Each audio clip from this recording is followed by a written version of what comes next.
How are you, Josh? For a guy that did not have a spring or a normal intro to Oklahoma State football, what has this spring been like for you as far as the winter workouts and spring football, and kind of what's been your takeaways? It's been huge for me. When I first got here last spring, I was coming off an injury, surgery. I think I played in 2 games that year. And the rest of that time, I just kind of hung out and let my body get away from itself, and really wasn't in very good shape. And then I got here and I kind of started to work my way back into shape. And then, of course, COVID hit and I went home, and I think I hunted every day for like 3 months straight or something like that. So I didn't really do much then. So that hurt me last year. I mean, I'm sure you guys have heard Coach Gundy and everybody else say, I wasn't in shape. So this year, I kind of got with Coach Glass, Coach Dickey, Coach Dunn, Coach Gundy, got a game plan together. Kind of stuck to that, and, I held myself accountable. I set goals for myself that I have. Finally started to get back in shape. This is the strongest I've ever been, thanks to Coach Glass. Obviously he does a tremendous job. He's got a heck of a track record, so hats off to him. But yeah, just kind of taking myself to a new level. Because this is my last year to make it count and reach and chase for what I want. So I got to make the most of every moment. As far as I think it's probably maybe an understatement to say that last year was not very kind to the offensive line as a whole with all the injuries and stuff like that. What have you seen from just all you guys up there up front as a whole this spring going in? Last year that was something. But no, this year, this spring, even in the winter, we'd get together, do extra stuff in the weight room. Coach Glass would have stuff for us. Just the willingness to work from everybody really is night and day different. And I think with Danny coming in has really helped. He's super smart. He's picked up the offense really quick. But just his football instincts and football smart, and be able to read a defense is really good. So he's helped us a lot, and I think that's kind of really made everyone excited. But I think the other thing is, we have LD back. Everybody was super excited about that. We get Colby back. We get Tre, Malcolm. All those guys that could have left and taken a chance of being drafted. So that makes all of us excited and kind of lights a fire under us to push ourselves and get better every day and get the best that we possibly can be to help us succeed and put the past in the past and bring out a new O-line this year. Yeah, and those running backs, you got 4 guys back there. What's it like blocking for them? It's special, especially when you have, like you said, you have 4. You have LD, you have Dez, you have Dominic, and then you have Jalen. And they're just, that's, my opinion, is the most impressive running back room in the country. Each one has their own little shake and sugar that they put on everything. They're all really quick. Just the dynamic that they bring to our offense as far as not only playing running back, but you can move them out in a slot and then move well in space, and they can pretty well. They're a dynamic one player. So guys always tell us about going through the ringer of Coach Glass's workouts and whatnot. Last year, having been sidelined for so long and whatnot, and COVID hit, what was the shock factor like for you when you finally did have to go through one of his workouts? Just a difference. Really, we do a lot of Olympic lifts here. I wasn't necessarily used to that. I did some previous years, but not here. Not like here. Not the competitiveness and the heavy nature side of it. And then you add in the stations that we did in the morning. That was rough.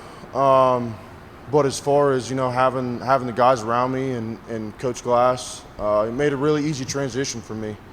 And like I said, especially when you look at Coach Glass's past and the track record he has, it makes it pretty easy for you to buy into a system and give everything you have into it. Last year's injuries on the O-line created some opportunities for some young guys to get some game film. How have you seen that experience benefit them going into the season? It's been huge. If you go back to, I can remember from the first few practices last year, just remember kind of looking and watching them. And then even just from the last game, there's a night and day difference from the first game to the last game. And you can see it now just, like I said, a lot of guys have put in a lot of extra work in the weight room, with Coach Glass, even off the field, doing stuff in the indoor by themselves, on Saturdays or Fridays after we're done. And I mean, just in this, I think we've had 5 practices, just in those short amount of practices, the night and day difference that you can go, you can turn on tape and see is incredible. As far as fundamentals, pad level, their technique, getting to linebackers, covering them up, not letting them make plays, staying on a D-line, staying on their block, the pass pro. I mean, it's really sweet when you can just not only yourself but see your other teammates, the hard work that they've put in. You can see them reaping the benefits of that. Josh, for the most part, your group is still young. I mean, there's a lot of young guys, and most of the guys that are kind of your contemporaries, Tevin, Rye, they left. How important was it? I saw you guys hanging out most days, so I get a feel. How important was it for you to have a guy who's been through the wars, kind of like you have, different place, but from the same part of the country in Danny? Yeah, it's pretty special. That's what the funny thing is. So a little backstory on Danny. We had went to a lot of the same camps out of high school, so I kind of knew who he was then. And the first day that Miami of Ohio offered me, Danny was there, and I can remember he held an offer from them already. So I kind of met him, and then that day when I got offered, I talked to him, got to know him better. And when he committed here, I messaged him. I think it was on Twitter or Facebook or Instagram. Heck, I don't know. I don't remember now. I messaged him and I was like, hey, congratulations, blah, and that. And then the first day here is just, pretty well same people. He's a hard worker. Puts his head down. You just tell him to do something, he does it. Doesn't care, how good, bad, or ugly it is. He just does his job every play. But having a guy like him is a huge boost, I think, in everyone else, just because of his football sense and him being able to pick up the offense so quick. It has kind of been right word. I don't really know how to say the right word, but it's been kind of like a pick me up kind of for everybody else, that you can see somebody else can come in and pick up the offense that fast, that knows it, but at the same time have the football smarts he does, and then you can kind of see out and you can see the future as to what we could possibly be depending on what we do every day in practice. Does he hunt as well? Does he hunt as well? That I don't think he does, but he said he wants to, so maybe one day I'll let him venture out with me. What about Silas Barr, younger guy coming in? How has he sort of matched with you guys so far? He's done really well, especially, spring ball. A lot of the younger guys get reps on like fall camp and in the fall. But so far, he's done really well. He came to workouts every day, busts his butt every day. Even in practice, you can just tell. And I mean, just in the short, 6 practices with him, I mean, it's a night and day difference of things that, he's picked up on, and he's matured really fast. Because I remember when I was a freshman, I didn't enroll early like he did, but when I first got there, I was, still immature, and I was, you come out of high school and it's hard going from being, the best or one of the best players on your team, and then you get here to a college and it's like, that's not me anymore. So that's a really hard transition and situation to go through. But he's handled it really, really well, and he's done very, very well these first few practices. What's the competitive nature like with, you said, those good running backs, and you've got some good offensive linemen mixed with the experienced guys on defense? What are those those battles in the trenches like, and even with the linebackers? Oh, they're fun. They're fun. You get the best of each other every other play, or you get a couple plays here and then he gets the best of you. So that's the great part about it is he might get the best of you one play, but you have the next play to get the best of him. And there's plenty of those battles, and it gets a little chippy sometimes, and we get after each other, but that's football. That's what makes it fun, and that's what makes a team better, when you have that competition and you have that willingness to compete with each other, but at the same time that that's what makes us better. How much have you talked with Tevin during this process he's going through, just to try to gain some knowledge for yourself, or when you're in that situation? I've talked to Tev a little bit, more so when he was here, kind of around pro day. I kind of looked at it as, I would love to talk to him and kind of get to know how that kind of whole situation unfolds as far as, agents and all that stuff. But at the same time, I know that he's getting bombarded by everybody. So I didn't want to call him or text him, and I didn't want to feel like I was being even more of a burden to him, because I knew that he had a lot going on, training every day, and he had all the stuff he was doing. So I just kind of got to talk to him when I did. Outside of that, he gave me a lot of really valuable information and just kind of told me, that it'll take care of itself, not to worry about it. And if Tev says that, then that's what it is, because I knew he never worried about it. What was that process like for you, determining whether you wanted to stick around or test those waters? Pretty easy for me. I talked to Coach Glass. I talked to a few other people, and what I had heard back wasn't what I wanted to hear. And my decision was pretty clear, cut, and dry as to what I was going to do, and I'm glad that I came back for another year. Hey Josh, the transfer portal is a couple of years old now, and it's really exploded. All kinds of people are using it. How do you see it as it affected you? Was it a great experience for you? You seem really at home here in Stillwater, came back for a second year. How would you, when somebody says transfer portal to you, what do you think about it? I'd tell them I loved it. Loved every second of it. I'm beyond thankful to be in the position that I am for Coach Gundy and everybody else here to give me the opportunity to play here. But the biggest thing for me is, I would say, is it kind of taught me a lot about myself, as far as to how to build relationships with people when you couldn't necessarily see them face to face, kind of. Because for me, when I was getting recruited, it was a dead period, so I couldn't take a visit. So I just kind of had to go based on what people said and just kind of get a feel for it. And my dad's one of the best people I've ever been around, with being able to read somebody and just talking to him and not necessarily seeing him. So I picked up a lot from him. But yeah, the first thing that I would say to somebody when they ask me about the transfer portal is, I'd just say I loved it. It's helped me tremendously, and like I said, I'm beyond thankful to be here and be in the position to be here that I am today. Leaving West Virginia, were you pleased with the way they cooperated with you? Willing to work with you, release you, whatever the protocols were? Did that go smoothly? Yeah. Basically, just kind of worked how it normally did. I went into the compliance office, and I talked to one of the compliance guys and just told him, that I wanted to put my name into the transfer portal. And it was before I got out of the building or something like that. I got a call from my coach and went over, and I sat and I talked with them, and basically kind of told him what I wanted to do and why I wanted to do it, and that was it. I think it was a day or two later my name went into the portal. So it was really smooth. They didn't hold anything. But the beautiful thing about it for me was I was a grad transfer. Is the fact that grad transfer rules at 10, 15 years old, a lot more rules are opening up in terms of transferring for players. Do you like that? Is that good for you guys? Good for the game? How do you look at the whole sort of the opening up of transfers? I think it could go one of two ways. I think it could go either really well or really bad. The good side of it it's helped me a bunch. So I look at it from that side as to how I've been able to grow and become a better person and surround myself with people here that are great people that all have relationships for the rest of my life.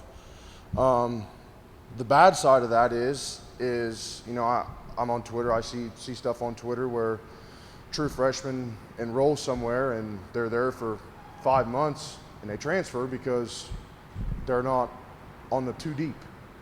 Well, to me, that's the bad side of it is because you have somebody that wants to go in and play right away, but they don't necessarily want to put the work in. So I think it could go one of two ways. Thank you.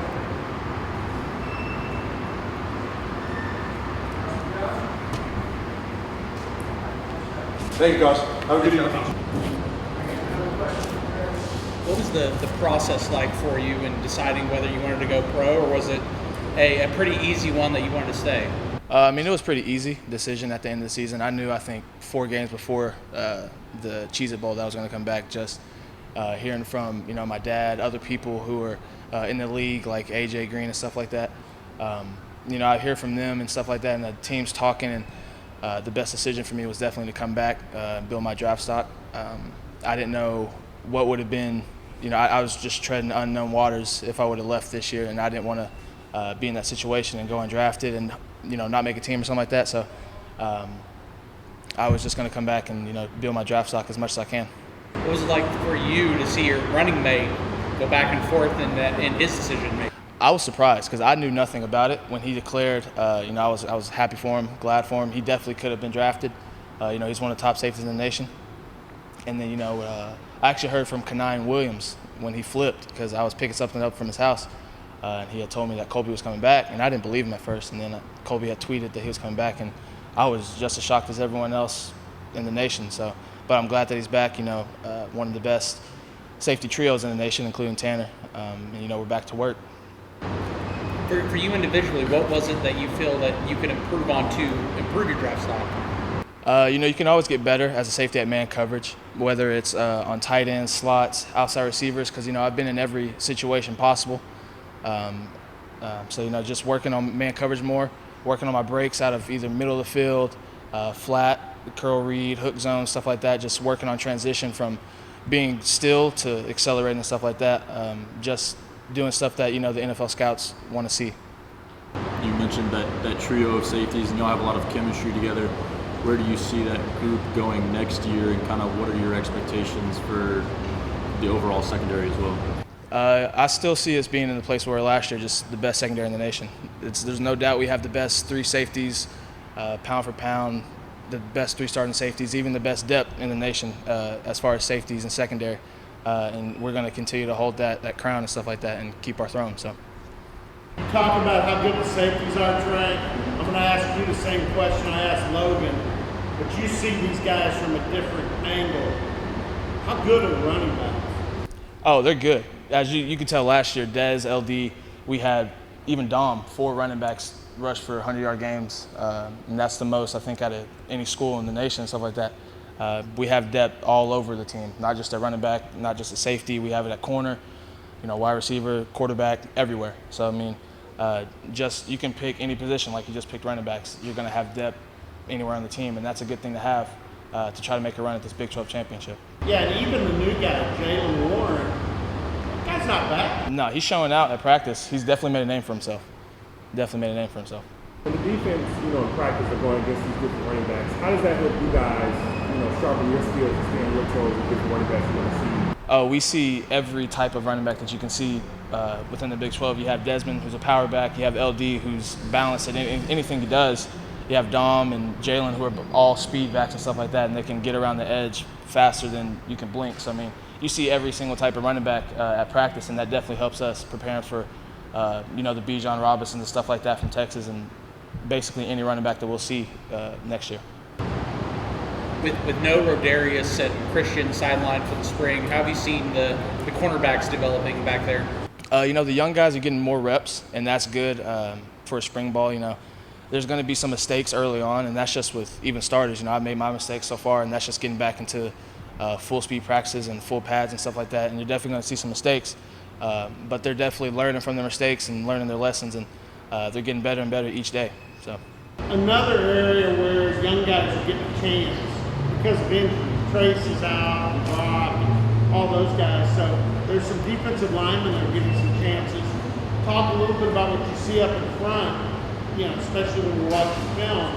And then I wanted to ask about Jaden Jernigan. You guys know what his path was like last year. Every time I saw him, I saw the hurt on his face not being involved.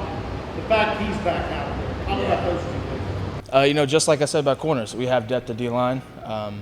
Cody Walter-Sheed, Colin Oliver, who just came in.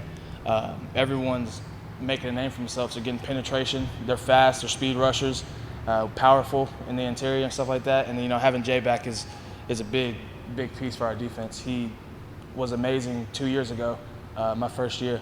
And then not having him this year definitely hurt us in D-line. We had to have some people step up, and some more people played this year. But it's great to have him back. Can't wait to see what he does this coming up season. With a lot of the younger guys. The young quarterbacks, Coach Knowles brought up a couple weeks ago, Corey Black. What are you seeing from him specifically? Just the jump he's made from last year to this year is problem with him.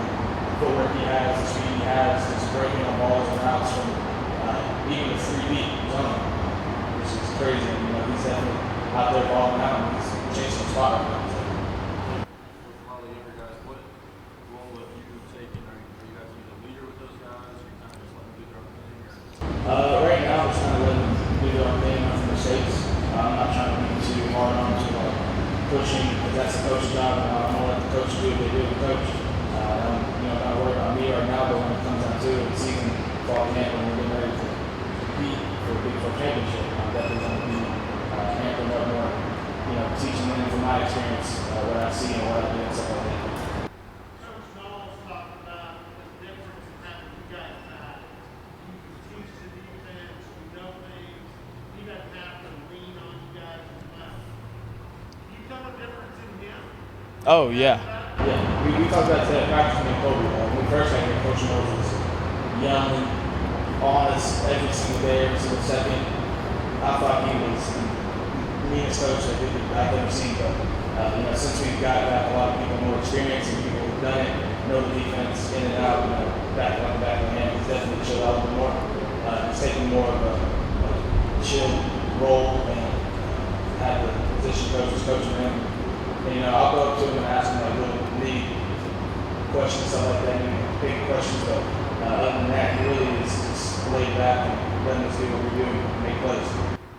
Thomas Harper's kind of bounced around there in the secondary in 2 years. How have you seen his development, especially considering the awkwardness of last year? He didn't make that switch.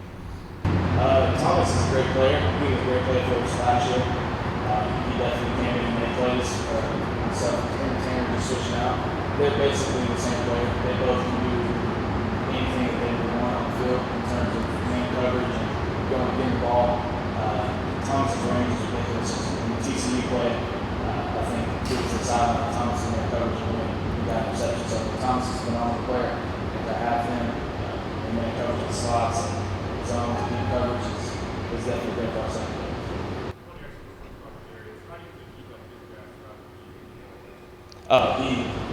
I think they're next to the first round, but some teams may disagree. I don't disagree. Obviously, I think it's first round.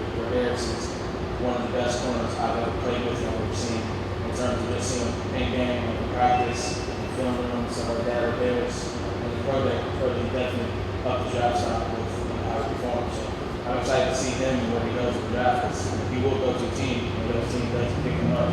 We'll be lucky to guy. Just a couple more for Tre. Yeah, Tre, I know your performance last year, you maybe got overlooked a little bit on the national scale, like Big 12 teams, stuff like that. How has that motivated you going into this year? I just talking about it. I think at first I was kind of mad about it, but now I can't really.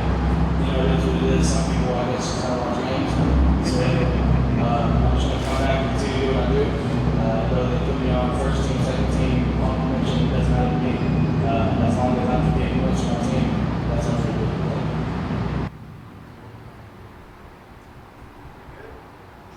How important is it to establish a defensive culture? You coming back now, put up Tre Sterling and all these guys. How important is that? It's really important because I want this university to continue to be successful on defense, even when I'm gone in another 10 years. When I first got here, it was more of an offensive school, offensive side of it was Mason and James, Chris Lakes and all that. Since we started, Coach Knowles came and shaped that entire land. Not that we're not still an offensive school, but defense is definitely jumping out at people and surprising people and putting people on notice. So hopefully we can start. We keep that going to next year. People on the box. You mentioned the receivers real quick. Who's the scariest guy out there in this group so far? He's looking good. Let's just say that he's looking good. Looking like top receiver so far. So. Thanks. Logan, what do you think of the guys at the cowboy back position so far this spring? Few of us. There's not very many of us. Some of the guys are younger. A lot of young guys learning, getting into it, but everybody's working hard. That's one thing this group does: work hard. Nobody takes plays off. Nobody or even if they don't know what they're doing, they're still going full speed on everything. So, a bunch of hard-working guys. From a conditioning standpoint, last season you guys didn't get this. How beneficial is it from a conditioning standpoint to have this? Talking about spring practice, it's just in general, it's huge. I mean, like I said, in my position specifically, a lot of young guys. If we'd have been in this same position last year, no spring, guys as young as we are, I'm the only guy with much playing time coming in. I mean, it would have been hectic in the fall trying to get guys ready. So this is really good. I mean, it's very important to a football season. And I think it showed last year the teams that prepared good in the fall or did what they could in the spring had a good season. And teams that didn't have much going on kind of struggled early on in the season and then picked up. So this is, I mean, very important for the season. We're getting prepared. We're attacking things different this year, working on the struggles we had last year, trying to make the team game situations understanding of what's going on when we're playing, make sure everybody's aware and that we're checking off boxes and not just out there playing football blind. Logan, along the same lines, can you compare last year's off-season heading into the spring to this year's? Because it seemed like there was maybe more intensity. I don't know. Talking about the winter program? I can't say for sure. I've been through 5 or 6 of them now. They all seem intense, and each one seems to be harder than the last one. So I don't know for sure. I mean, definitely the winter program here is no joke. Coach Glass does a great job getting guys physically ready for the spring, and then again in the summer getting guys physically ready for the fall. So, I mean, one of the best strength and conditioning programs we have are in the nation, no doubt. So it's always tough and it's always good, and they're always taking care of us. From an individual standpoint, what are you looking on to improve in going into the season? My own personal game? Yeah. Just to continue to build upon. I mean, I came in and walked on. I had a lot of areas in my game that I needed to improve, and slowly started adding pieces into it, and now it's kind of polishing stuff off. It's finishing blocks all the way through, not just to the whistle, but like finishing blocks and not losing guys at the top end. It's making sure my routes are technically as clean as possible, and then it's the biggest thing that I struggled with was always catching the ball early on, and now it's making sure I don't drop a single ball. I go out there, try to have no drops every single day, whether it's drills, jugs, nothing. So I'm just focusing on everything I've always done, trying to improve my game. I'm always searching to find something new. Coach Max did a great job. I asked him back before the season was even over with, and I finally said I was coming back and making sure I got the most out of this year. I'm getting him to coach me harder. So taking full advantage of this opportunity. I know a lot of the times when when the running backs are doing their thing, you're doing your thing more than blocking. That seems to be a really competitive position. What's your observations of the running backs this spring? I'm glad I'm not one of them. Because we got a lot of them, man. A lot of good guys back there. Each guy has his own little niche. They all seem to bring something different. They all bring a piece of game that we need. So I expect to see a lot of them running backs rotating in, getting lots of running time, I would hope. I mean, it's all of them. The whole depth chart are special guys. So I'm glad I'm not in that spot because I know everybody wants their own playing time, but they're going to make it work. But yeah, we're going to have a special group of running backs. Absolutely. You guys are taking advantage of this year. Just from what little I know about you, I'm guessing you're taking advantage of it academically as well. Yeah. What are you doing in that vein to further yourself? So last summer I finished my undergrad in nutrition, and then in the fall I started my master's program in healthcare administration. So like I said, using every opportunity to finish that up. I think right now we're working on my advisor. I should be done with that at the end of next season. So that's another thing that I came back to make sure I hold myself out, not just football. Did that play heavily into your decision? It was a part of it, yeah. I'm like I said, I walked on, so early on I was paying for school, and now I've got this great gift of being able to use football to not only just help finish out my undergraduate stuff, but pay for a whole master's degree on top of it. And I know that makes my mom proud. So we're good. Appreciate y'all.